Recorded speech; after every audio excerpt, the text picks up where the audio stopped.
afternoon session on nudge, which I'm quite excited about. Because of the subject of the session, and because when I was tweeting about it, I accidentally made myself want chocolate biscuits, because apparently this stuff works. I have brought chocolate fingers. So, speakers, if you finish on time, you get a chocolate finger. If you all finish on time, you all get 2 chocolate fingers. This psychology stuff's easy.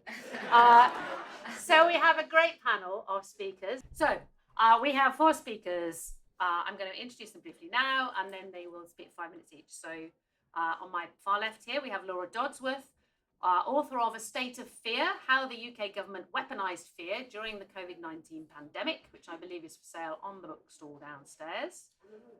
Yeah, good, that's the right noise. She's also done a lot of very interesting previous things, other previous books that are unrelated. And I just have to say, one of the books was the subject of a documentary for Channel 4, 100 Vaginas.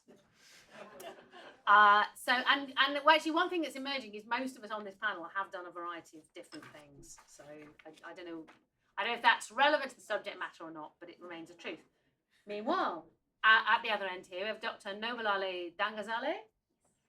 I probably said that slightly wrong, but I had a good crack at it. Now, Nobalale is a lecturer at the Gordon Institute of Business Science, which is that at Warwick? No, that's in South Africa. That's in South Africa, okay, right. But you also did a doctorate at Warwick Business School, where you co-founded Nudgeathon, which is a 2-stage crowdsourcing event where, I will let you tell us something about it. It's using behavioural psychology and other things and performance. Because Nobalale comes from a theatre background and is a researcher using video methods. So she has taught at, is it Wits University? Yes. That's in South Africa, isn't it? Yeah, so taught there, and also Queen Mary University of London and the University of Warwick. And started Shake Experience, an applied theatre company. So you see what I mean? It's like really a panel with a great lot of diverse experience. On my immediate left, Professor Peter John, who is the head of the School of Politics and Economics at King's College London. You're not quite his first in-person lecture, but I hope the novelty hasn't quite worn off. Third, you're the 3rd in-person lecture. There you go, imagine that. Author of quite a lot of things, actually. Analysing Public Policy, a part of Nudge, Nudge, Think, Think, experimenting with ways to change civic behaviour. How Far to Nudge, assessing behavioural public policy. Field experiments in political science and public policy.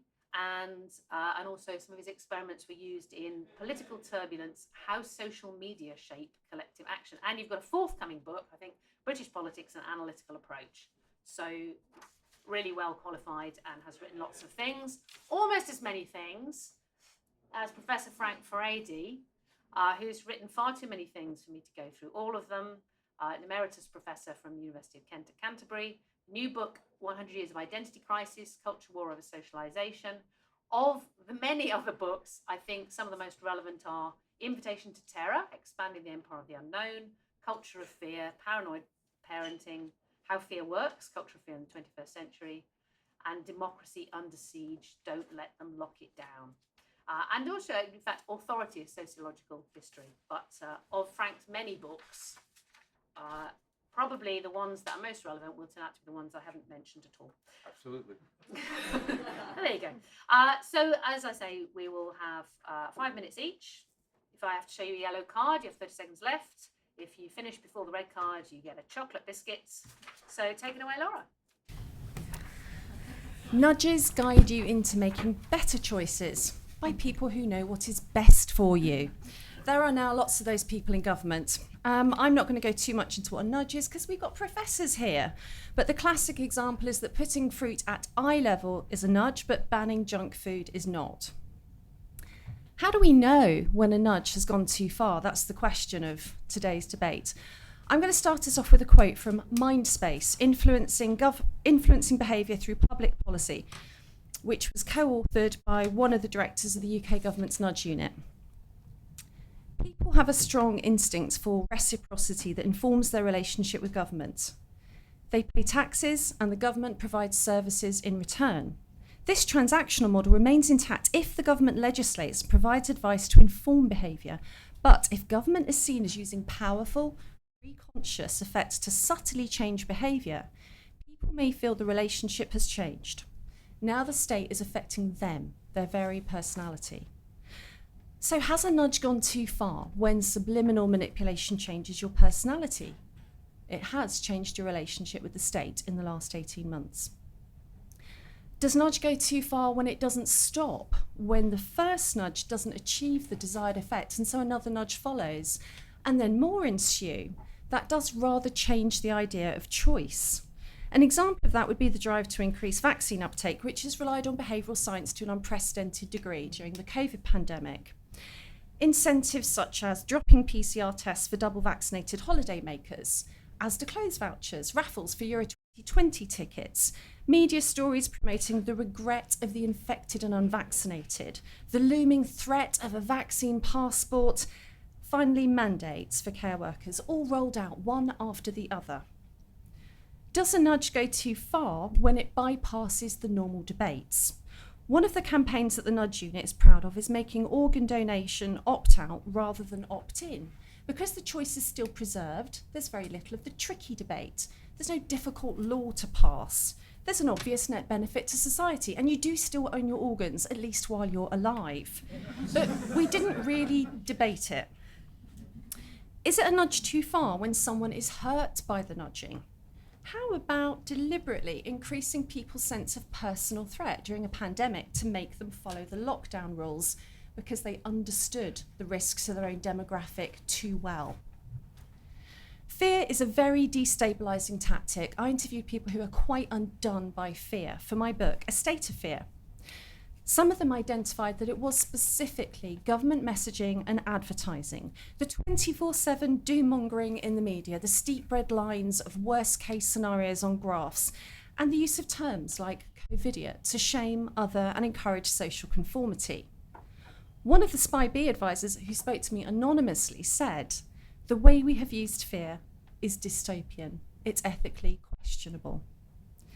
And in another example of harm, the Lone Charge All-Party Parliamentary Group has recommended an inquiry into HMRC's use of behavioural psychology and recommended its suspension.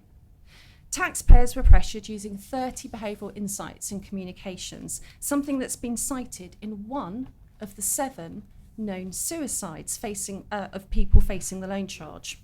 Who takes responsibility for the harms that are caused, and what ethical framework is in place for assessing those harms? Has a nudge gone too far when it's embedded throughout government? We now have behavioural scientists in the Nudge Unit, in the Cabinet Office, in other departments, in Public Health England, in the NHS, in agencies like DEFRA and the HSC, and throughout local government. And there are even more secretive counter-disinformation and terror units which have overlapping work.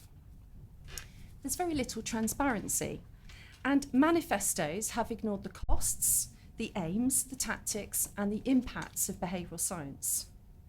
Behavioural scientists and politicians have called for public consultation, but it's not happened yet.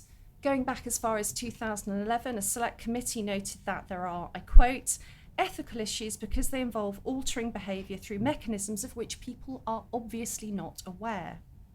But the reason policymakers like nudge, and why you could argue to a degree that we are under technocratic rule now, is that they avoid costly regulation, campaigning, debates, and outright bans. They're a cheap and effective way to prod and prime us into being model citizens. But if you have allowed yourself to be nudged towards a greater good, you've given up determining what good is. Now, the mottos of Battle of Ideas are free thinkers welcome and free speech allowed. So what better place to debate these issues? And I am really looking forward to my co-panelists' views and learning from them. The irony is that nudge undermines free will. Subliminal manipulation affects our free thinking, and it strips away our choices without us even knowing. So beyond being technocratic, nudge is inherently anti-democratic. Very good. And you came in without a red card, or even a yellow one actually, so you get a chocolate biscuit. I'm just waiting for the public health person in the room to go. That should be an apple. I don't. There you go. You didn't even. Okay. Well, there you go. So we've heard all the bad things about Nudge, but Nomalali, you've used Nudge. So what's your perspective on it? Good afternoon to you all. I honestly sit on the fence when it comes to this because I have not formally studied behavioral science, but I'm an individual that has been exposed to behavioral science by virtue of being part of the co-founders of Nudgeathon. And for me, I think anything where it is used in excess can be problematic, especially if one believes that if you have a hammer, it is one tool that you can use essentially to solve everything and anything that you've got that you're finding problematic. The things that I have noted in my time spent with behavioral scientists is that when it is used for good, behavioral science can have an enormous amount of impact on the individuals for which it is designed for. For example, the uptake of antibiotics and the completion of one's antibiotic regime has been increased because of behavioral science intervention used by a colleague of mine, Dr. Umar Taj, within Pakistan, where it was problematic to get individuals to start their antibiotics and complete them. However, there are instances where people like marketing companies or even our Netflix start using nudges to their benefit and not necessarily to our consumers or to the individuals for which it was meant to benefit. The three things that I think are important when it comes to anything that is new, anything that is powerful, and anything that has got a lot of backing from policymakers is the fact that we have to educate the people for which the insights are created for. And what I have seen when it comes to nudging or behavioral science is that it is becoming an elitist form of using certain sciences or insights to benefit certain individuals, especially in certain instances where those that are being nudged are unaware of what it is that is being done. For example, the example given by Laura when it comes to the default of your organs essentially being donated once you pass away. I wondered if an individual living in a rural part of Africa knew about this default that is being decided on their behalf, would agree to it based on their religious beliefs, cultural beliefs, or their socioeconomic background. There's also the fact that sometimes the way in which the discussions or the conversations are engaged in, it's not inclusive. At most part, when it is implemented, behavioral science at times favors people that are mainstream and not necessarily takes into account how neurodiverse we might be as individuals and how not everything that is designed as an insight can be implemented everywhere. But also, I think that public knowledge as well as individuals being aware of what it is that is being done by policymakers is something that is extremely important and something that I have seen lacking. Now, on the other side of the fence, I have seen how democratic approaches to using behavioral science have changed lives. For example, the World Bank looked at how they can use a participatory approach to architecture in solving housing when it comes to Haiti in light of any natural disaster. Here, it was not just behavioral scientists coming in and essentially saying we need to use defaults, norms, or a certain insight to solve the problem. But we saw a team of architects, community representatives, behavioral scientists, government representatives, community representatives, as well as the problem owners, the World Bank, coming together and essentially saying, if we look at the cake from different perspectives, what do we see? And here we found that when individuals are educated, given insights, but also part and parcel of the decision making of what can and cannot be implemented, whilst the behavioral science aspect of what it is that we're essentially trying to develop has been implemented, is really important and an integral part in playing a role in making those that are going to be recipients of the insights or recipients of the intervention in contributing towards the decision. I believe that, for example, the choice of taking away the choice of individuals having, for example, your burgers and fries instead of fruits and salads at a salad bar or at a cafeteria is something that might work in the short run, right? But what happens when the person is not in a situation where that behavioral insight has been implemented? What about educating an individual so that they are conscious of the decision that has been made on their behalf, so that they can repeat that decision in future instances as well? It's all good and well to remove the candy bars from the front of the shop or close to the till point, but what about actually informing individuals so that that is a conscious decision that they make on their own behalf, so that they don't have to rely solely on default as a way of not behaving in one way or another? I believe that nudges have got a front and a backstage element to them. In the front stage, policymakers are presenting them as something that can solve quite a lot of problems, be applied in a lot of situations, but also can be a way of doing what is best for humanity. However, in the background, I wonder to whose benefit, to whose advantage, and at which cost to our community members, as well as individuals that are not necessarily well informed about the negative impact of the behavioral insights that are being imposed upon them. So are we sitting in the front stage or the back stage, or is it a revolving stage that essentially benefits one or the other, or disadvantages one or the other, depending on the insight, depending on the community, as well as the intervention itself? Thank you. Thank you very much. Of course, I feel I should ask you whether you actually want chocolate biscuits. I'm So lactose you can- intolerant, but you I'm can polite make an as informed well. decision. It's all right. I'm just joking, I'm They're not. plain chocolate. I don't think there's any. It says it may contain milk. I'll give you the box. I'm not So you can lactose- read the ingredients. I'm not lactose intolerant. I'm just joking. So this is just getting unnecessarily complicated, isn't it? So look, Peter, you are actually, unlike everybody else here, you're a professor in. Are you a professor in behavioural science? No, I'm a professor of politics, actually. A professor of politics. What?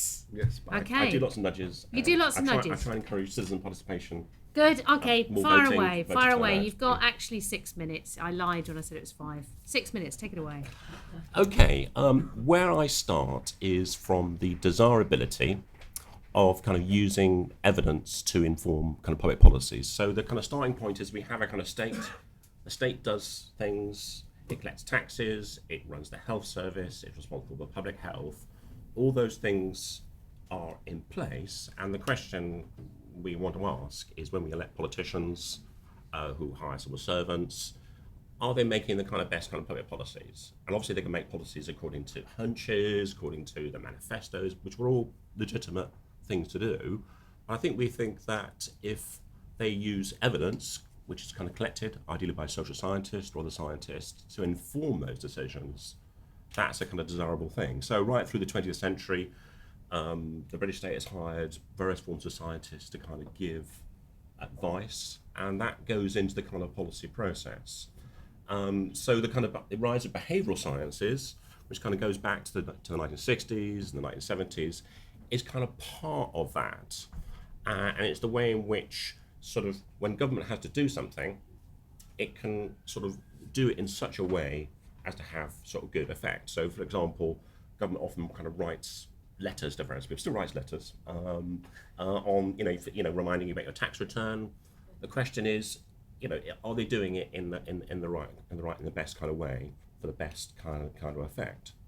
So this is kind of what behavioural scientists are kind of doing. They're just presenting evidence to policymakers. Now, in terms of the democratic argument, it's the politicians who are the elected. They're the people who sign off on these kind of nudges. And I think if the policy process is sort of secretive, that's not the fault of nudges.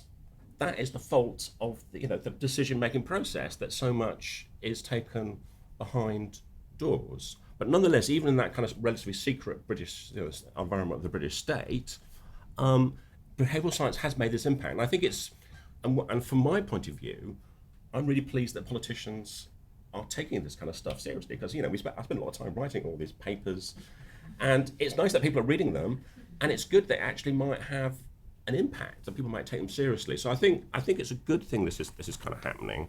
Obviously, I think the question of democratic review is a kind of big question, and I think that's a more general question about our democracy today. The second point I want to make is that, and I've done a lot. I've got involved practically with nudges. I sort of so when the nudge unit got set up, I got consulted about it and started working with some of the civil servants on these kind of nudges. And one is, I don't recognise this kind of terminology of kind of the psychological state. It sort of implies there's, a lot of people in central government, white coats on, agreed to doing the equivalent of sort of, testing on rats and actually fact, it's not like that. It's about people who are tasked with solving a kind of problem, trying to find the best way to do that. And also, I do a lot of work with local authorities, and the typical way this works is you get invited into a local authority and they say, okay, we've got this issue, this is a real experiment. We want to try and move renewal of blue badges online. How do we do that? And basically what you do is you sit around a table and you think, well, how can we do that? How can we remind people? How can we do that? It's kind of a set of practical sort of problems. And a lot of nudges, actually, a lot of them are quite commonsensical. So one of the key nudges is, is reduction of simplification, simplifying documents so that you can read them more clearly. And actually, in most experiments I've done, if you just simplify the document and just shorten them out, you actually get a better response because people actually understand it. So I kind of think a lot of nudges are really helping policymakers sort of get to a place where they want to be. And the really nice thing about behavioural science in these nudges, and you mentioned the Mindspace report, is that they give them kind of choices. So that and actually one of the nice things about nudges is that it's, from my point of view, it's not us as experts just telling policymakers what to do. It's saying, well, you've got these kind of options, and you can kind of test them, perhaps using randomized control trials, and then you select the one you think is the best and has the kind of best outcome. And I think that's a great thing. And I think a lot of nudges tell people very useful information which they wouldn't otherwise know. So, for example, the classic letter which is sent out by HMRC basically tells people how many other people have actually settled their taxes at that time, as a way to encourage them to settle up. And the reason for that is a lot of people sometimes get into a sort of state of kind of over relaxed, partly because they often talk to other people who haven't perhaps paid their taxes. Actually, I did a study with the court service, and apparently a lot of people don't pay their court fines, and then they get incredibly surprised that when the actual bailiffs actually kind of turn up, they stop believing the letters which are increasingly kind of sent to them. So the nudge is a nice way of communicating that information in a quite efficient way. In another study, how am I doing on time? You've got about a minute to go. Okay. So the other study was about one with students, actually, trying to kind of inform students about alcohol. And one of the things about students is they often think that all other students kind of drink a lot. I mean, this is a kind of image, going back to the young ones and whatever it might be. In actual fact, the stats show that not students don't actually drink a vast amount.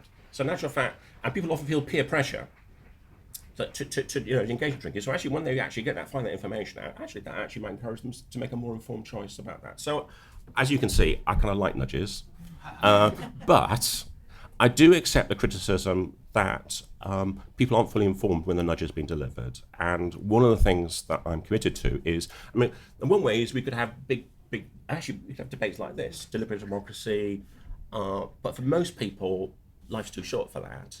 So I'm developing, except for in places like this, but I'm really happy to be here. And I'm getting the card now. So there's always one speaker that doesn't follow the rules, doesn't it? So It was all right until you basically told us we didn't have a live. I slipped into that one very badly, didn't I? So yes, goodness. Anyway, carry on. Right, I will not take that bit out of your time. Okay, fair enough. So I totally accept that kind of criticism. And one of the things I'm working on is people don't want to sort of spend vast amounts of time, most people at least, spend vast amounts of time debating. They actually just want to get on with their lives, but they might want to think a bit. So what we're doing is try and develop nudges which encourage a degree of kind of reflection while the nudge is being taken, and we call this Nudge Plus. I'm developing a kind of program. Yes, it's Nudge Plus. It's even better than nudges, and we're testing it with a whole set of experiments on diet, all sorts of things. So I can hopefully report back and show you how fantastic this research program is in due course. Okay, come back next year and tell us Nudge Plus. Well, so do you want a chocolate biscuit? Am I allowed one? I thought I broke the yeah, rules. go on. Okay, thanks. Well, I now feel I have to give you one, otherwise I'm discriminating against you just because you told us all that normal people wouldn't be here on a Sunday afternoon. Yeah. I know, I feel a bit, when you said the thing about simplifying documents, I I hope you don't mind me saying this. I sent out a ridiculously long email to all the speakers telling them every possible thing about the whole weekend. And I just remember that you emailed straight back. I went, yeah, that's great. How long do you want me to speak for? It's got in the document, isn't it? Of course it was in the document, but I did go, yeah, I don't actually blame you for not having found that. So it's just like, yeah, just 5 minutes. So there you go. If only we'd known about nudge theory. Okay, so Frank, there you go. There you have it. Nudge is just a way of finding evidence for policy, or it's a sinister branch of the therapeutic states. 5 minutes, off you go. Thank you. I'm not a fan of nudge.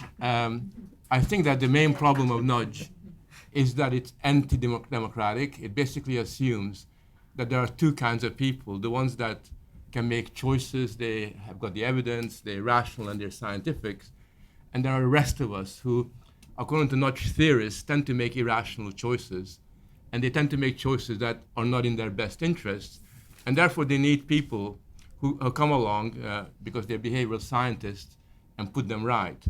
Or alternatively, they argue, and I think that's very, very cute, that you and I are too busy with our boring lives. We haven't got time to get involved in debates or reflection because we're a little bit too thick, we'd rather go down to the pub and drink ourselves to death rather than take place in philosophical discussion.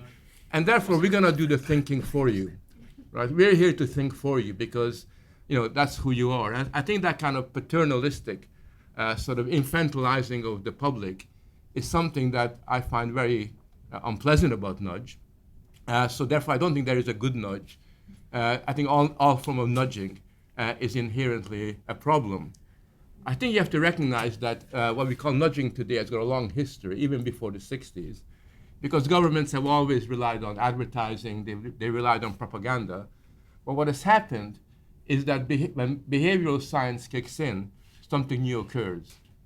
So when people talk about behavioral scientists having the evidence and policymakers having the evidence, it's not the case that we're talking about nuclear physics or biological sciences. What they mean by evidence is that they've got certain hunches that they think, based on questionnaires and various survey mechanisms, that are really, really good, important for them to put it forward. And the trouble is that kind of evidence-based policy, that kind of behaviorist policy changes the very meaning of politics. It doesn't leave politics untouched. So what has happened in Britain in particular is in the last few decades, political life, particularly policy making, has fundamentally altered to what some people call the politics of behavior. Now, what does that mean? What the politics of behavior means is you remove your eyes from the social, from the socioeconomic issues that confront society, and you begin to manipulate and you begin to look at how you and I behave. You begin to find ways and means of trying to motivate us to adopt certain forms of behavior and at the same time pathologize other forms of behavior. In other words, rather than leaving it up to us to decide what our lifestyle is, how we want to conduct our affairs, we have these evidence-based guys that come along that what you're doing is fundamentally wrong. So you find, for example, that in British society, we have the bizarre situation where a conservative government decides that one of the big issues of our time is loneliness. So they set up a loneliness minister. Tracy Krantz becomes the first. Well, since when is loneliness an issue for the government? I mean, if I want to live in solitude, and if I want to be with myself, what business is it of all these behavioral scientists to tell me that I'm messed up because of my lifestyle choices? But that's not all they do. They have, Cameron was the word. He's the guy that set up the whole business. Cameron used to think that happiness was an important area of policy making. Now, I don't know if you know what I mean, but happiness is not exactly a clear-cut issue because happiness is not something that is evidence-based. If it was evidence-based, then Nepal would be the happiest place in the world, or Borneo or some Central American banana republic. They're all very happy according to the surveys they kind of publish. But what they are really doing is basically manipulating our behavior. They're concerned because it's easier to statistically increase our well-being and our happiness than to actually get the economy right and to avoid the crash of 2008 or anything of that sort. So the whole policy making moves into this. So for example, governments are not only looking at well-being, they're looking at sexual satisfaction. I mean, this is weird. Can you imagine somebody like Tony Blair or Cameron telling us about good sex? You know, I mean, no doubt they have a lot of evidence, and so they have sexual satisfaction, raising our self-esteem, parental values. I mean, all of these have become targets of government policy. And what we've seen happening subliminally and very, very slowly is a shift away from what is a political issue. Politics is changing fundamentally. But most importantly, it's changing because as you have more and more of experts coming in, and as we're outsourcing authority to evidence-based politics, we forget the fact that good policy making is not something that can be based on evidence. Because, you know, how many times have you heard Boris Johnson saying, evidence shows, right, or research shows? We know that every time they talk about evidence shows or research shows, what they are avoiding is making a judgment about what is right and what is wrong. In other words, they vacate the domain of morality. Because it seems to me that what we need are politicians that don't hide behind the evidence, don't hide behind saying research shows, but actually saying, I think this is really good. This is so important and it's so good that no matter what the obstacles are, we're going to promote this policy to to move forward in the way that we see fit. Finally, nudge, like all classical forms of social engineering, is based upon the idea that the expert knows best. But not just the expert, because I have a lot of respect for a lot of experts, you know, and because they have a very important role. I don't think behavioral science is actually, number one, a science in the way that I understand it. And I don't think that the expertise that derives from it is anything more than a kind of social engineering that's designed to, in a sense, shift our moral norms in a different area. Because it seems to me that the main accomplishment of behavioral science is to try to negate personal and private preferences. It's intolerant of personal or private preferences. It's unwilling to allow us to live with the choices that we make. And therefore, it represents a fundamental threat to what I think is one of the most important values of the liberal Enlightenment, which is that of moral independence, of moral autonomy, where we make choices, and we are prepared to live with its consequences. And I don't want anybody short-circuiting that process, and I don't want anybody making up my mind for me or my fellow citizens, because if we do that, then we negate the very value of democracy. Thank you.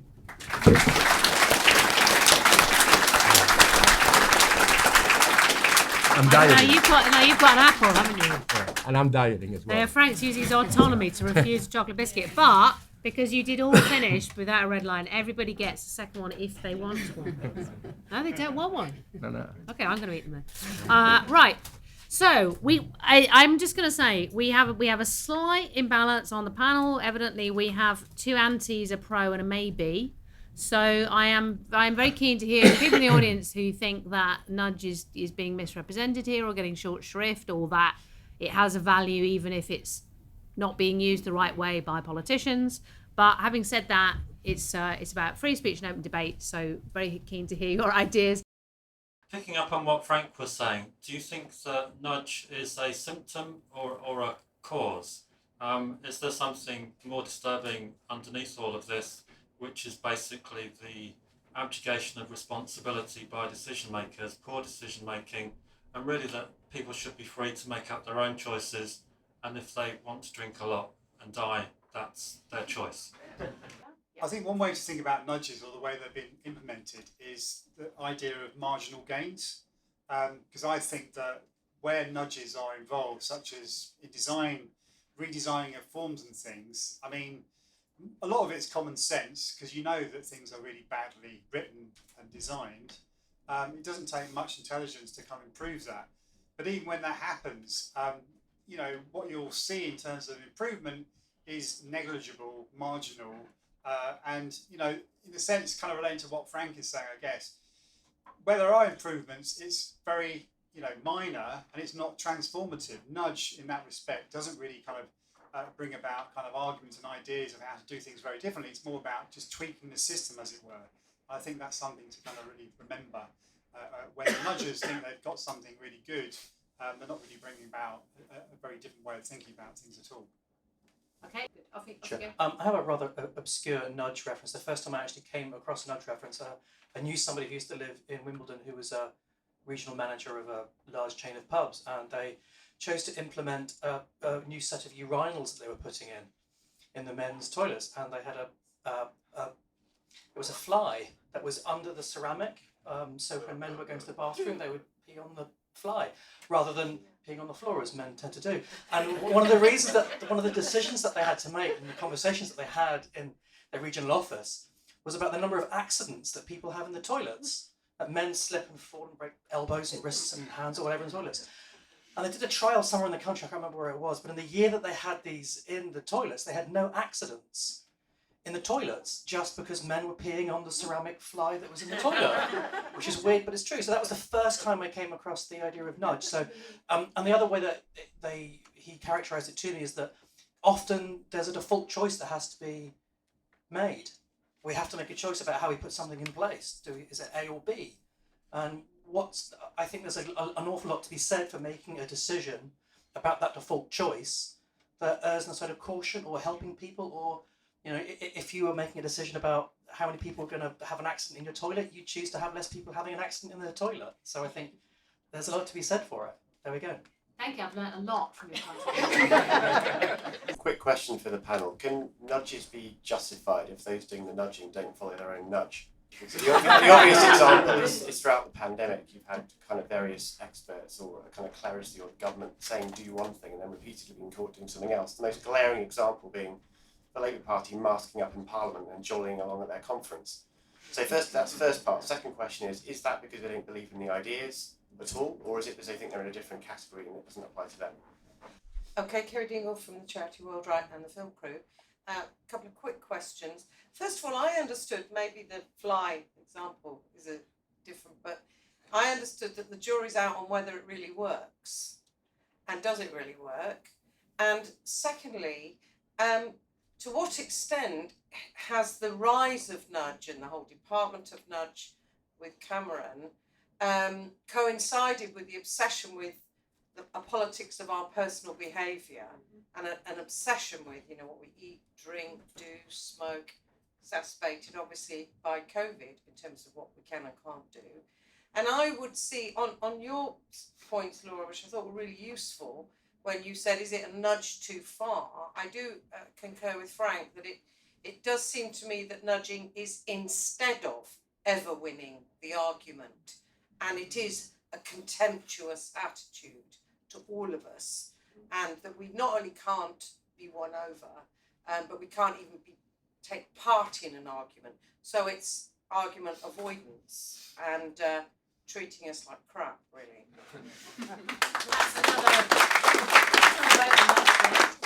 Okay, off you go. Well, in defence of nudging, 50% of people are below average intelligence. I see people smoking, not us, of course. We're all great. People are addicted to gambling, and they say, take away my free will to gamble. And some people are susceptible to that addiction. And if you're free and independent-minded, you see these things as restrictions. I shouldn't be restricted. But some people are susceptible to gambling and drug abuse. We could all take drugs and gamble occasionally, and we would be fine. Secondly, obesity and the NHS. Whilst we have an NHS as a society, I think we do need to nudge people to not be obese and smoke. You could say, let's get rid of the NHS. Let's stop healthcare being the responsibility of the government. But whilst you've got an NHS, I think nudging is a great idea. And we all do nudging.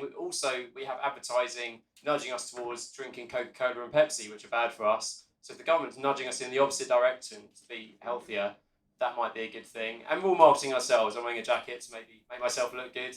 Women wear clothes to make themselves attractive. That's a kind of nudging. So would the opponents oppose that as well? We will do it, male and female. No heckling. No heckling. If you want to get leery, wait till the drinks reception. I won't say any more. You've nudged me away from saying more, so thank you. Okay, good. I will come back out again, but I want to come back to the panel first. So there you go. Well, we've got a lot of different things going on. But I think one thing that has been raised, actually, which is something that needs to be answered by the critics of nudge, is for most of the things, there is a default. There's no blank slate when you have nudges to nudge us away from chocolate biscuits and towards the apple. There are simultaneously adverts for chocolate biscuits going on. I managed to nudge myself into buying chocolate biscuits by tweeting about this session and joking that I was going to put the tweet by the chocolate biscuits, and then I had to buy chocolate biscuits. So I'm clearly exactly the kind of idiot that nudges work on. So if there's going to be a default, why not pick the default that leans towards the desired policy decision? Who chooses the policy is another matter. But then also there's the thing of, well, what if we choose ourselves to be nudged? I know I myself will do things because I know that that will steer me down a path that future me will thank me for. For example, I've had things in the past where I've gone to a social occasion deliberately on my motorbike because I know that if I go on the motorbike, I won't drink. And although while I'm there, I'll go, oh, why did I come on the bike? I want to drink. But then the next day I go, oh, my liver's going, thanks. Thanks for that foresight. So is it different if you choose the nudge yourself rather than having it sneakily pushed on you? And the other thing actually, which I would like to throw in to the panel, I've been following this a bit over the pandemic, and I have to say there are a lot of things initiatives that have used behavioural science to try and get us to do things. But I've also read a lot of things by behavioural scientists going, we keep telling the government to do this and they're just ignoring us. One of the things, for example, is giving people various kinds of support to self-isolate if they are actually infectious, which the government have not done. So is this a case of, are we getting too obsessed with nudge as a problem when actually we should be looking at the politicians and why aren't they taking responsibility and why aren't they engaging with us? So there you are. You obviously can't all answer all the questions, especially the three I've just rolled out to you. So I'm gonna take you from that end along with, I think. Would you like to kick us off? I think the one that I'd like to answer, and picking up on what Frank said, he said all forms of nudges are inherently problematic. And I would like to say I disagree with that. There was a nudge that we were a part of developing where we tried to see how we can get women of a childbearing age to take folic acid.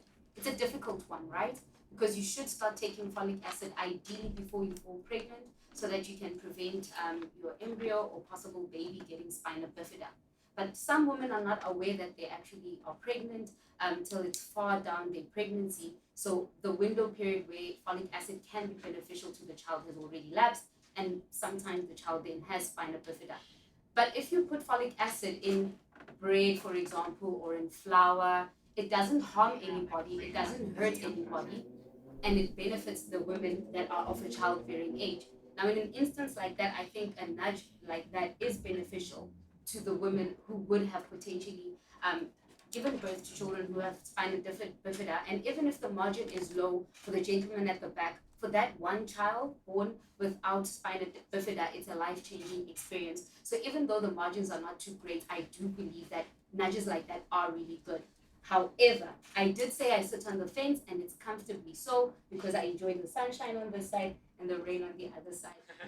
To the other side, the problematic thing about sending letters telling your neighbors how good or bad Susie has been down the road can actually cause a witch hunt. In Cape Town, for example, there was a water shortage, and what they did is that they sent out letters essentially saying Johnny on the left is using more water when they shower than Susie on the right, and Susie on the right is saving water because she is using grey water to water her gardens, etc.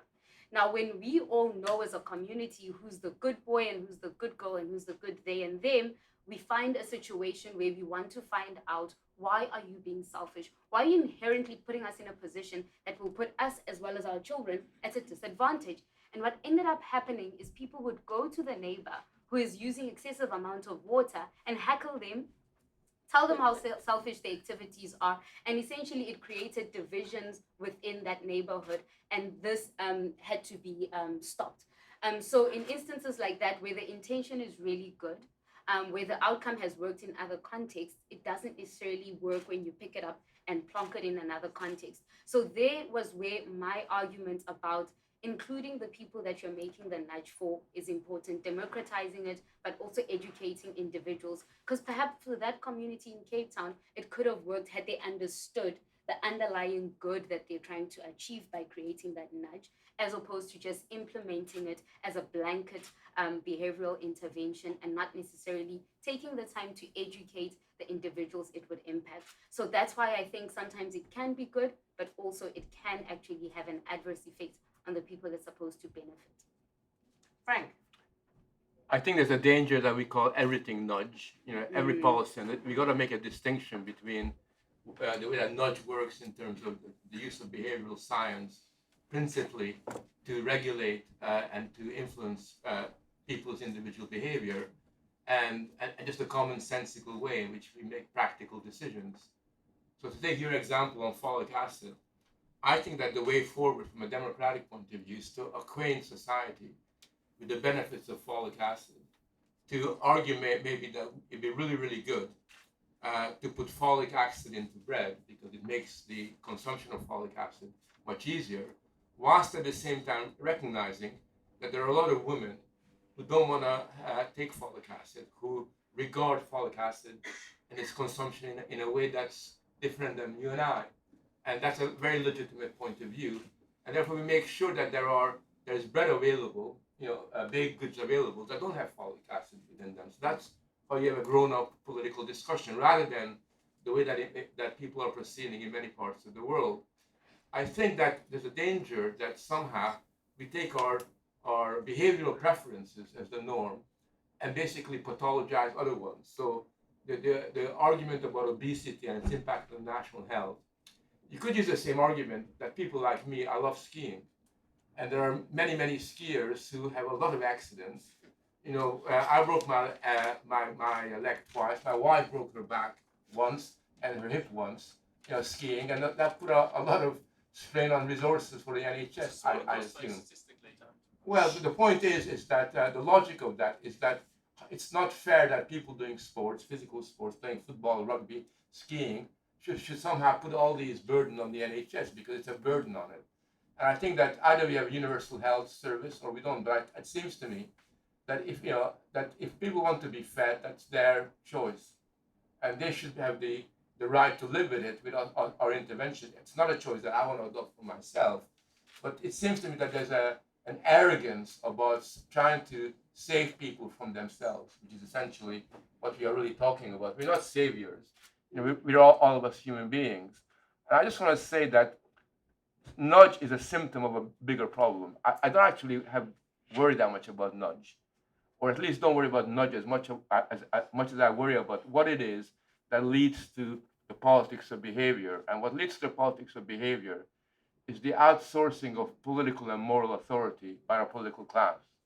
They don't want to take responsibility for debate. They don't want to argue things out. They don't want to have a proper democratic sort of political sphere.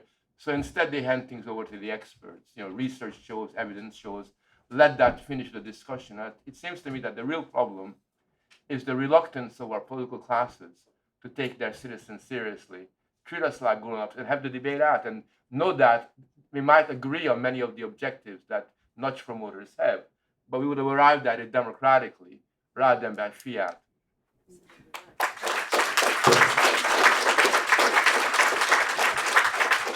I think our piece, Nudge has got a lot of criticism here, but some of it seems to be leaning towards maybe actually you as a professor of political science, you shouldn't be wasting your time with people sending letters from the tax saying, have you paid your taxes? You should be getting in there with the big issues and getting democracy involved in the huge social issues of our day. Absolutely. I do research on voter registration and trying to encourage more people to register to vote, which means that you're trying to encourage people who are excluded from the process to actually get included. And actually, I'm really interested in democratizing nudge effectively.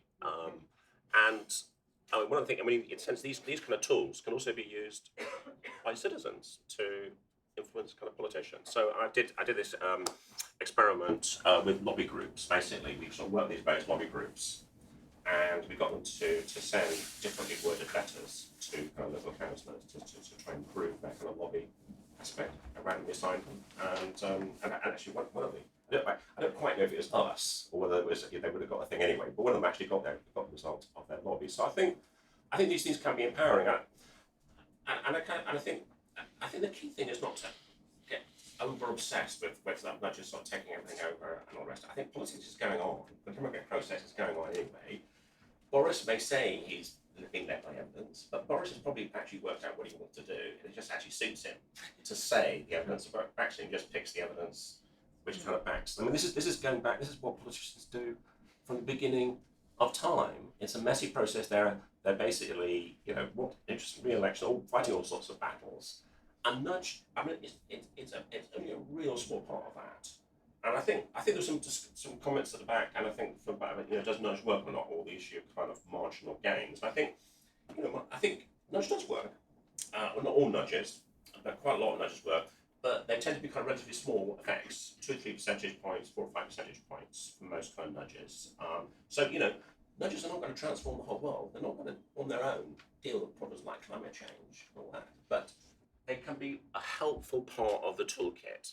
A bit like, if you use laws, regulation, finance, you can use nudges to help you get there. And of course, a lot of nudges can be scaled up. So effectively, those 2-3 percentage points, if it's scaled across a large population, can actually lead to significant changes. I mean, nudges they don't always work at all times.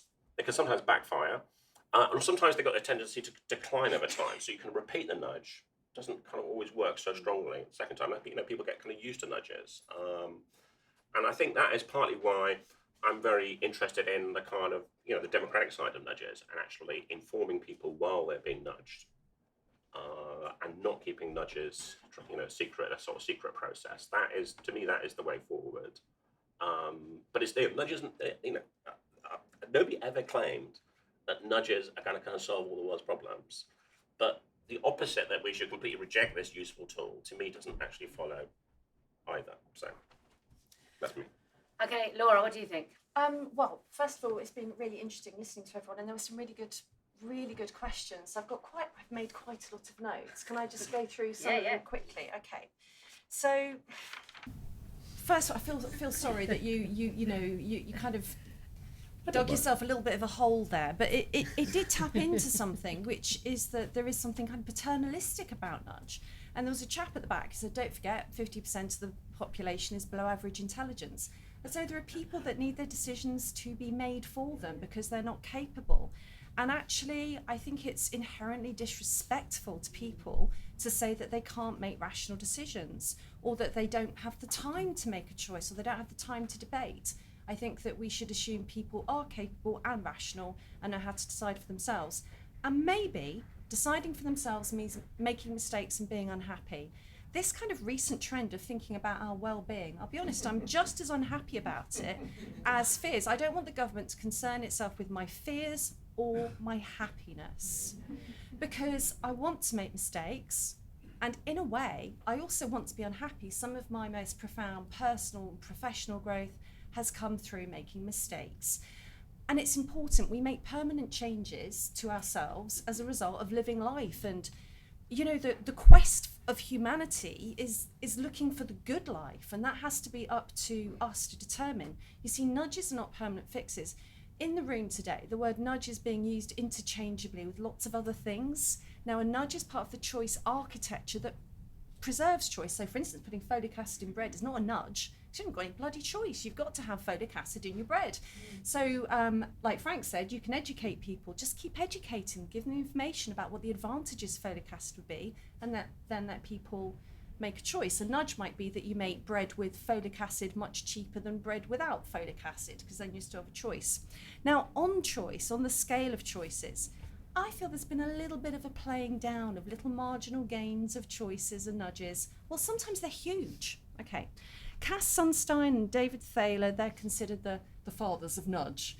And David Thaler recently described vaccine passports as a perk. Okay. Now, they really like vaccine passports, because the idea is you can make a choice to be vaccinated and then access all the products and services and employment and public spaces that require vaccine passports. Or you can make a choice not to be vaccinated and not to access those things. It's still a choice, right? It's just a perk, but it's a big choice. Sometimes nudges are big. And the reason that this debate is on today is because we've seen in the last 18 months how fundamental behavioural science is to everything. There's a behavioural science document I read that describes locking up our biscuit tins. helping those stupid fat people to lose weight. But in the last 18 months, it's not the biscuit tins that were locked up, it was us. And that's why some nudges are quite big, and we do need to have the debate about what's acceptable, what it costs, what the aims are, and what the ethical framework is. Now, as a nudge is a type of subliminal manipulation, I would argue that those in government, every time they want to do a nudge, should think, well, is there an alternative? Is there something we can do with people which is completely honest and upfront and really preserves all of their choice and their rational decision making? And we don't know if that happens. I think it probably doesn't. Any more points? Oh, and simplifying documents. Well, this sounds really innocuous and really nice, doesn't it? But I had one of my teenagers' vaccine consent forms recently, okay? Now, you know, the top is green, and it's got a big tick next to it, and it's the top choice for I consent, and the one below is in red with a cross, and it's lower down. So sometimes simplifying forms is also about eliciting the answer that they want. So form design isn't always a question of making your life simpler, unless simpler is guiding you into the decision that the person who sent you the form wants you to make. Okay, great. So there's still loads going on. There's loads of hands. I just wanted to push back slightly on Frank Frady's idea. I think everyone here is very much in favour of public debate. That's why we're here. But at the same time, every single day, administrators have to make thousands of decisions. And there are a lot of things which we can't just solve like this. I mean, for example, when someone is running a tube station and they want to design the network to get people from one platform to another, they set up a system that inconveniences individuals but actually makes the system work better. And we're not going to have a public debate about that. And similarly in a hospital, where people put up sort of sanitization stations to encourage a cleaner, better ward, but equally, should we have a debate about every single decision like this? People need to make decisions every day, otherwise society just doesn't function. And I think there's an absolute value to public debate, but we also need to accept that decisions have to be made, and some things need to just be encouraged in this respect. Do incumbent governments have an advantage using nudge? For example, they can use public health policies to sort of rotate the citizenry to a political position for the next election. So you make something more acceptable and more desirable for one of their manifesto points that will make you more positioned to vote for them. And is that an unfair part of government? And just a quick one, all these forms that have yes and grayed out no somewhere hidden away or in light gray fine font, yeah, that is really annoying nudge. A couple of points, I'll make them brief though, but I was just thinking a lot of this discussion, you can see it sort of coming out, the disdain for ordinary people that comes into the whole discussions around nudge. And I mean, when you talk about, 50% people are less than average intelligence, well, of course they are, that's what average means, but it actually reveals something about the way that people are looked at. It's like saying, half the people are stupid, so they should be nudged. But also these things are uneven. We've talked about incentivizing things. So, for example, if you make the price of bread more expensive, if it's not got folic acid in, well, some people can make that choice, but some people have to buy the cheapest bread. So, who are you nudging? Well, you're nudging the people who can't afford to make a choice. People who can make a choice, that's it. You see it a lot in transport policy, and that particularly bugs me. It's one of my bugbears. They make it almost impossible to sort of find your way around your own city. I drove into Newcastle city centre and I couldn't work out how to get home, even though I've lived there for 30 years. But they don't incentivise public transport. They don't make it cheap to travel into town. What they do is make it really difficult to drive. So it's about how these nudges work and what sorts of policies you're looking for. I'd far rather see cheap public transport, but that wouldn't be a nudge. That would just be a good policy. Is there a danger here, though, that if we like something, it's a good policy, and if we don't, it's an evil nudge? I have to say, to be fair to the guy who originally said the 50% thing, I think that was the joke. But I think he was actually joking. Thank you, Tamandra. Brilliant nudge tweeting, by the way, which got me along to this. Oh yeah, sorry. Can you stand up? Stand up, yeah. Brilliant nudge tweeting that got me along to this event. I wonder, lots of the discussion today has been about how nudging is almost replaced trying to win the political argument. And I wonder, in that sense, if people almost favour having more laws, because even though they might disagree with the contents of the law, the aim of the government is at least open and transparent, and then can be repealed by government in the future. So, for example, I'm probably one of the few people in this room that supports the new Labour government smoking ban, which I think has had a brilliant social and health benefit. Everyone else here might disagree. But at least with that, you've got a very clear piece of legislation introduced in 2006 or 2007, and a government in the future can repeal that. Same with different bits of health and safety legislation like seatbelts. At least with that, it's possible for an argument in the House of Commons to be had rather than taking place behind the scenes. I wonder if counterintuitively some people here actually want more laws, even if they don't agree with them, but just be able to have something to argue against that's open and transparent. Thank you. Very good point, and raise a lot of interesting questions. So I have two questions. One is, do you think that nudging goes further when the legitimacy of the state is weaker? And secondly, those in favour of nudging, how far would you go? I ask the question because I live in Italy, where on the 15th of October, either you have the vaccine passport or you pay for a negative vaccine test every 2 days yourself, or you can't go to work anywhere and you can't be paid to. And I won't tell you the story of the many nudges that have gone on over the summer to bring up the vaccination rate in Italy, but it's been very self-conscious. You know, you can't eat in a restaurant, you can't travel on a long-distance train or bus. It's been very gradual and it's been very conscious, but it does also have its limits, because the legitimacy of the state in Italy, as many people will know, is not strong, and it does also turn many people against doing things like vaccines, so it's very problematic. Okay, good, interesting insight. Thank you. Yeah, well, we spent the weekend talking about things like solidarity, collapse of trust, and the politics of fear. And actually, this is encapsulated in this session in many ways about what we think about people, and often what people who are elected representatives think about the public and the people. I was really interested to hear the point about addiction made it alongside stupidity and everything, because in a way, the narrative in the last couple of decades has been that we're all addicted to something, whether it's drugs or sex or something, and the whole notion of your own conscious personal responsibility or the right to make wrong decisions in some people's opinion, that's called tolerance and enlightenment thinking, has gone out the way. But then somehow you have to have this imposition from outside, rather than thinking about how to have better hospitals or transformative infrastructure.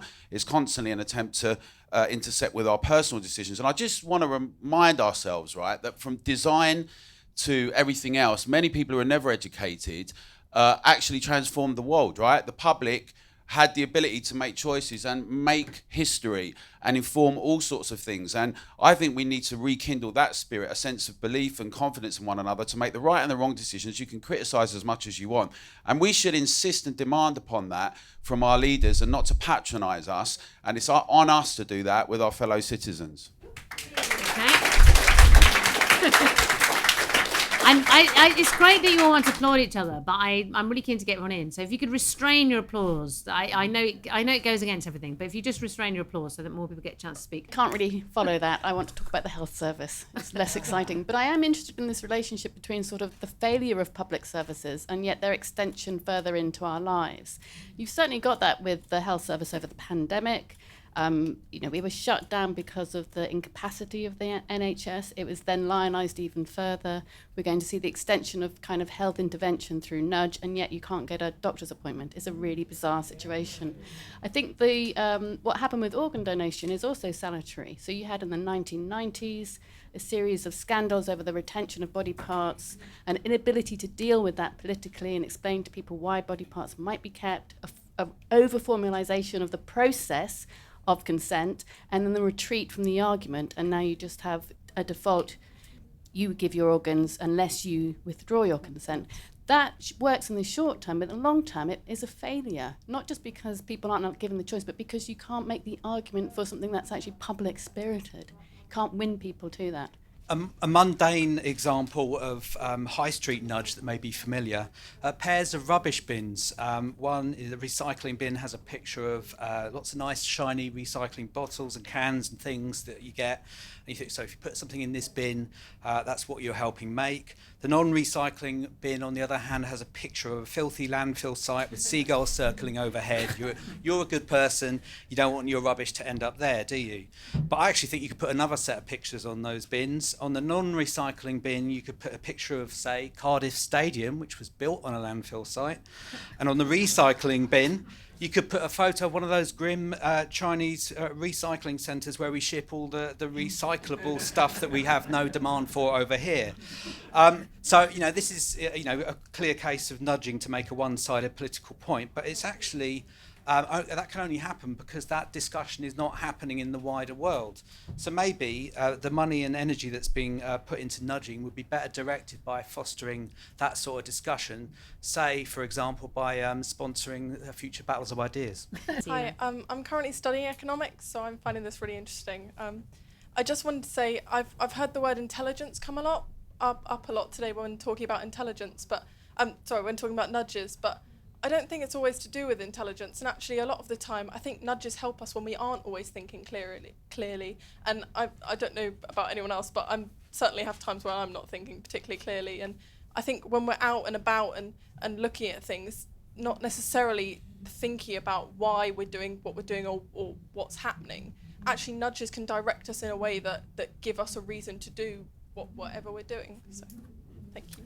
Okay, thank you. I must say, I really empathise with this thing of it's not necessarily that you're stupid, but you don't want to have to think about every choice. I find I'm constantly going, don't make me think about that. Just give me the thing, because I don't really care about it. If it's something important, I'll think about it. But then I am torn because I fundamentally believe in autonomy. So I'm like, can we have a nudge system that takes the weight off me for the things that I simply don't care about, but actually leaves my autonomy intact for the things that I do care about?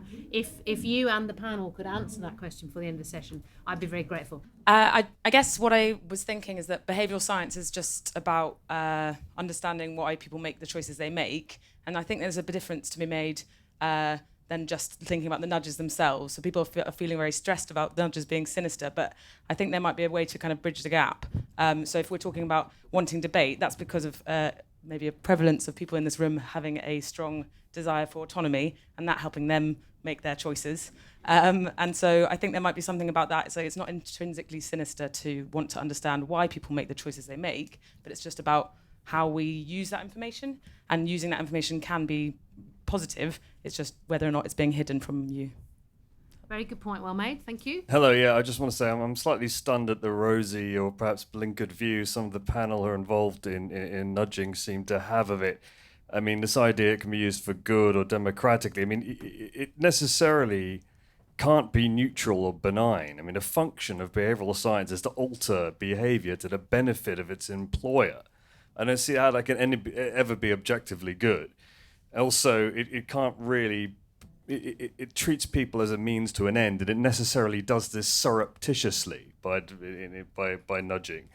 I mean, I don't see how even behavioral science is being given such credibility. I mean, it is social psychology. That's what it is, which has been the most debunked form of pseudoscience in the past century. I mean, it has a 40% replication rate, which means it's less true.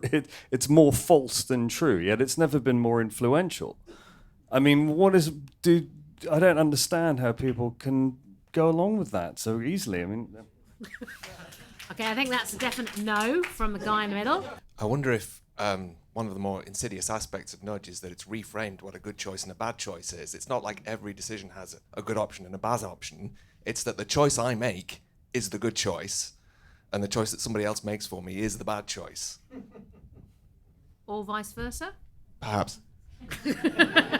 Has there been much research on perverse outcomes in nudges when the affected population are aware of them?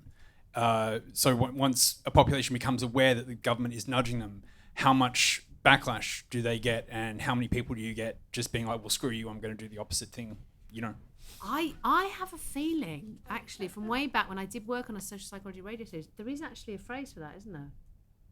I can't. Anyway, I'll let you think about it. You're the expert. No, there is actually a phrase for something like backlash effect, where people I'm sorry, it is. It's literally it was literally the screw you effect. Well, it's literally where people are like, oh, you want me to do this? Screw you. It's called a clusterfuck.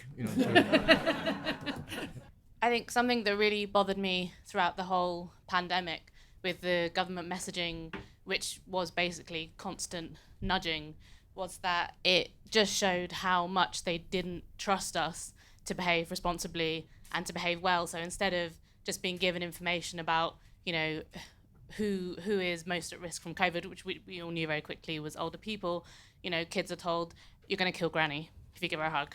And it's just, I find it very sinister. And I think it's a trend that has was highlighted in all of the Brexit debates, actually, where we were told you shouldn't even have had a referendum because you're just not clever enough to know about the EU and to be able to make that kind of decision, or you voted the wrong way and that kind of thing. And I worry that this trend of behavioural politics and nudge politics isn't going away, and I'm wondering what can we do about it, because it isn't democratic, and I would like to see politicians show that they do trust their citizens. I think one thing that's occurred to me throughout this debate is the huge spectrum of nudging that has appeared. We've got one on the extreme side from Professor Furedi, where we've got David Cameron and Tony Blair telling us how to have good sex, and this contempt for what politicians regard as an ignorant underclass, which I think most of us can regard that idea was contemptible and nothing that we should be pursuing. But then I see on the other extreme end things like placing a little fly in a toilet urinal, or just cutting out all of the jargon in a complicated document, or just giving us clearer signage within a train station to get us to the other side, which I think each of us can make a decision on where we draw the boundary. I personally think that some of those more minor nudges are acceptable, but I think we should all regard that there is a very broad spectrum which we've been talking about here. Yes, very good point. Thank you. Yeah, I want to challenge the idea that I think was also I see raised quite a lot in conversations about nudge by policymakers, often that participatory approaches or deliberative democracy approaches or citizen juries are forms of consultation that suddenly make any decision made as a result of them completely justified and thoroughly consented to. Because on a fundamental level, I think it's those mechanisms are still at least quite technocratic experimental labs for various forms of social policy that on the one hand, yes, might influence user design, but it's not the being in the room that matters. It's having a bunch of guinea pigs served up on a platter to a policymaker to be told what they should do that I think is the thing that really, really riles people.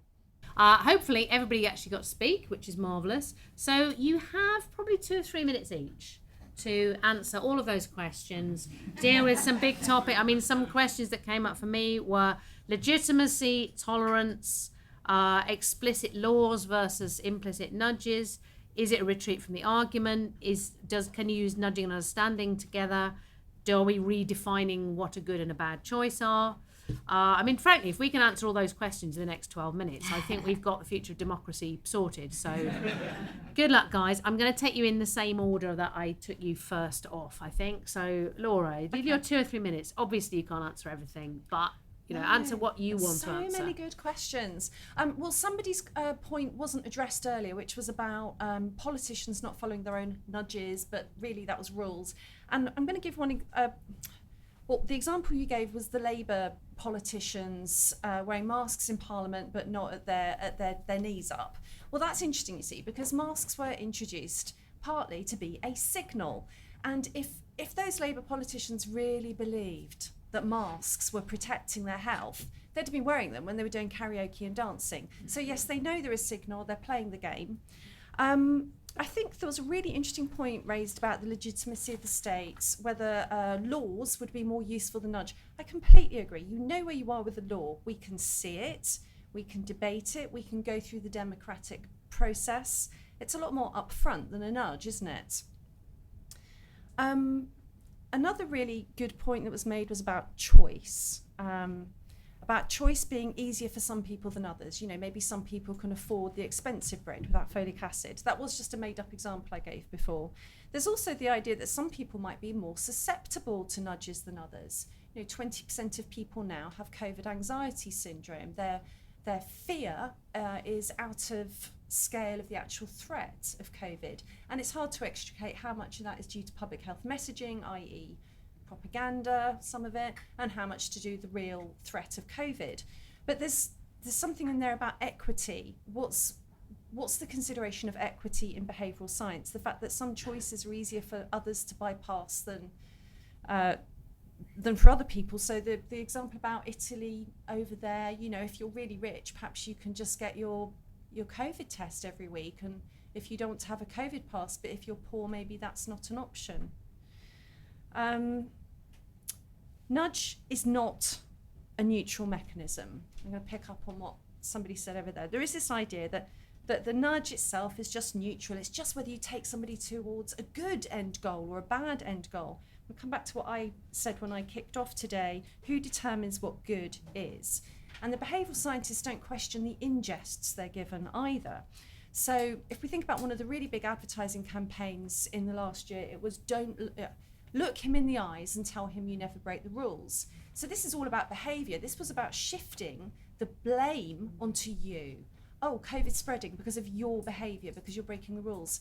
But policymakers would have known that one of the greatest causes of severe illness was nosocomial infection. You can't do anything about that. That's because hospitals are built like little cities. So that deflects away from policy and what's really going on, and it just pins it on your behaviour.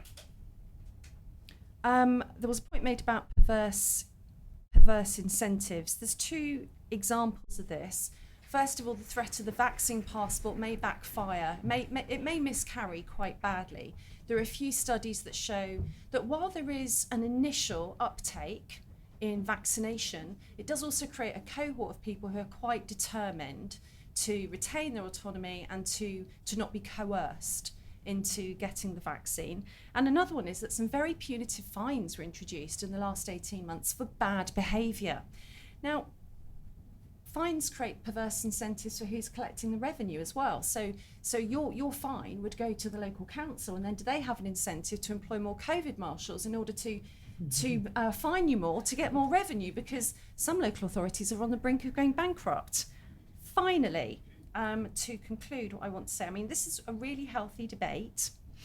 And chap over there said, where do we draw the boundary? Well, this is the point. We haven't been consulted. The public hasn't had this debate. And I think it's really important that a range of experts, you know, the behavioural scientists, let's let them in the room, the psychologists, the mental health experts, the lawyers, the civil liberties experts, and lots of community representatives, and all of us should be involved in what nudge and behavioural science looks like in the future, because it's done to us without us knowing. Thank you very much.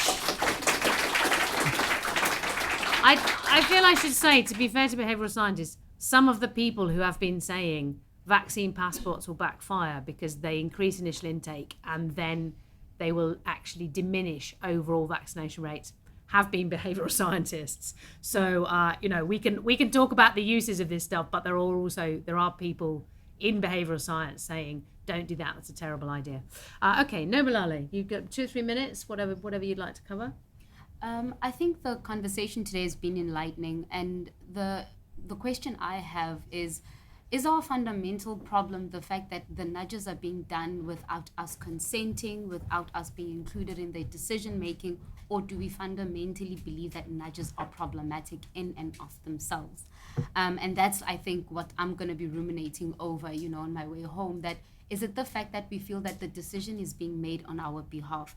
Laura, to your point, yes, the default of putting folic acid in flour is a default in and of itself and not necessarily a nudge. A nudge, when we discussed it, was looking at whether a consultant could ask a person that is of a childbearing age, have they considered taking folic acid because they are thinking of falling pregnant, or even putting it on a pregnancy test that, you know, now that you've taken a pregnancy test, consider taking folic acid.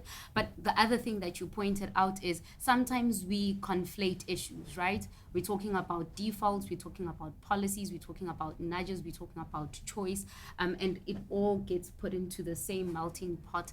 And essentially we are discussing whether or not we have got the freedom to make the decision for ourselves. I did start off by saying that, you know what, I sit on the fence when it comes to that. And with every good, there is evil. And with every evil, there is an element of good. Not totally, but there are certain things that we can draw from the bad that is in the world that teaches us about the good. There was a question earlier on by the gentleman about, if I want to drink as much as I want, let it be my choice, and let it be up to me to essentially decide that. Government shouldn't choose that on my behalf. But if Laura's on the other side that has chosen to take a motorcycle as opposed to drinking excessively, meets an individual that has decided to drink excessively and potentially drink and then drive, them colliding into each other is going to be problematic, because now her choice has been infringed by his right to decide whatever it is that he believes is good for him. Now, I suppose I wasn't here in the beginning to answer with a yes or a no. I made my liminal stance very public, because it is an ongoing debate within myself, because I've seen the really good and I've seen the really bad, but also I've seen the arrogance with which certain behavioral scientists believe that it can really solve for all problems, but also the humility with which some behavioral scientists approach each and every problem with the democratic stance and the real interest in figuring out how do different parties play a role in making this collective decision. What am I saying in short is, at least it started us talking about the benefits of psychology, economics, social sciences. It's raised the bar when it comes to how we think about what we make decisions about or not. It started making us think about whether or not democracy is actually being something that we are practicing or something that is merely a principle. So I think the debate should be ongoing, but where behavioral science does have its benefits, I do think that they are quite important and should be things that are implemented and supported. So yeah, I think that's where I'd like to pause. Thank you very much. So Peter, you've got 2 or 3 minutes to save nudge. To save nudge. By the way, I thought of that word which you're looking for. It's called reactance, isn't it? Reactance. Yeah, no, I literally have heard the psychologists say that fuck you. Yeah, that's what it means, but basically. Yeah. It's just a polite term for that. Okay, so if you're right, paper, it's reactance. Reactance Sorry, happens when people recognise their choice has been kind of limited. They basically kick off against it, and they just want to do exactly the opposite of what the person intends, even if it might be make themselves even more worse off. And I think nudge actually lives in that territory too. And a lot of questions here about sort of legitimacy, consent, and I think most people probably have, in a sense, are quite smart. They actually know what the government's up to. They actually know where the message is going to go. They're not necessarily being kind of tricked. And I think the secret of nudges is really for people in government to actually have a kind of dialogue with citizens about what their behaviour might be. And in a sense, all the government is saying, we think you might want to go this direction. It's up to the individual to agree or not agree with that. So it's really about that kind of dialogue, and that's kind of where I want to go. And the other thing you talked about was, most of the time you want to be switched off, and certain times you really want to be aware of. That's kind of what's called System 1, System 2. System 1 is your automatic system. System 2 is your kind of conscious reflective system. And we need a kind of smart way with nudges to go between the two. In a sense, again, if you want to go down a sort of, down a one-way system, you don't want to have to think, oh, here's a sign, I'll follow it. You want to just do it naturally. But for really important things, and that include matters of kind of politics and decision making, we want to reflect. So in a sense, we want nudges to work, I think, within that overall system. So I think there's a future for nudge, but it's connected to all these other political debates, the quality of our democracy, decision making, whether politicians really use evidence or not. And I think it's unfair just to beat it over the head for things which it's not really trying to do, and use it, in linking to, more democratic objectives. Hence my program of Nudge Plus, which is my plug for now. The title of my next book. So Nudge Plus. Excellent. We'll get back next year to tell us about Nudge Plus. Thank you very much.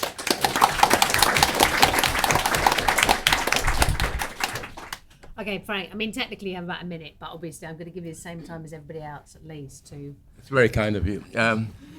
Wind up the whole conference, in fact. Yeah. I think that it's not nudge that's the real issue, but the politics of behavior that underpins it, which tends to turn virtually every issue in our society into a public health problem and depoliticizes the public sphere. So I can live with flies in the toilet when I go in there. I'm not going to have any problem with that. And probably my pants will be, as a result of that, far cleaner than they would be otherwise. And I can live with signages in railway station and anything that is practical. You know, that's not nudge, that's just being practical about it. And nobody argues that we have to have a debate over every minor issue that confronts us. That is really silly. The debate is really about the politics of behavior. And I'll give you an example of what I mean. One morning, I'm listening to the Today program, and this behavioral scientist, this is my Apple Watch, it's keeping an eye on me, and this behavioral scientist, I think her name was Professor Susan Michie from UCL, gets on, and in this, she kind of comes across, sounds like God, like the prophet, Susan that's come down to earth, and she says, behavioral science has decided that for the foreseeable future, if not indefinitely, we in Britain will no longer be shaking hands with each other. Behavioral science has decided that we're going to be practicing the rituals of South Korean, Chinese, and Japanese society and wear masks most of the time in public. And she says this as if in a most fatalistic way, this is what behavioral science tells us to do, and we have no choice but to follow because that's where the evidence leads. And the number of times she uses the word evidence, the E word, all the time, is almost designed to reinforce the previous point, because the mere repetition of evidence and research apparently clinches the arguments. And to me, call me old school, old fashioned, living in a world where I cannot shake your hands, when I cannot kiss you on the cheek, where I gotta wear a mask is unthinkable. It's not a world that I want to inhabit, no matter what. And the very idea that there are people who, in a sense, are now already thinking of what will happen in the future in this regard, I find that unacceptable and even a little bit scary. I don't get afraid very, very easily. So it seems to me that what we have to worry about is not specific practical suggestions that are made. We can live with all that. It's when the politics of behavior trumps politics, and where there are individuals in our society who put themselves up as authorities that can make decisions about our very futures in the most fundamental of ways. And I think that's really the issue at stake, rather than the fact that occasionally some behavioral scientist has got a good idea about how to get the best possible result in a toilet in a pub. Thank you. Well, thank you all. Thank you, the panel, for a great debate. And I think it's very much something that's going to kick off debate into the drinks reception. Thank all of you and all of the audiences who've made this weekend such a fantastic return to live debate. So can I just get you to give one more last round of applause to everyone who's made this weekend happen? Which is you, it's all the speakers, it's all the organisers, the volunteers, everybody who's made this happen. And see you in the drinks reception. Thank you.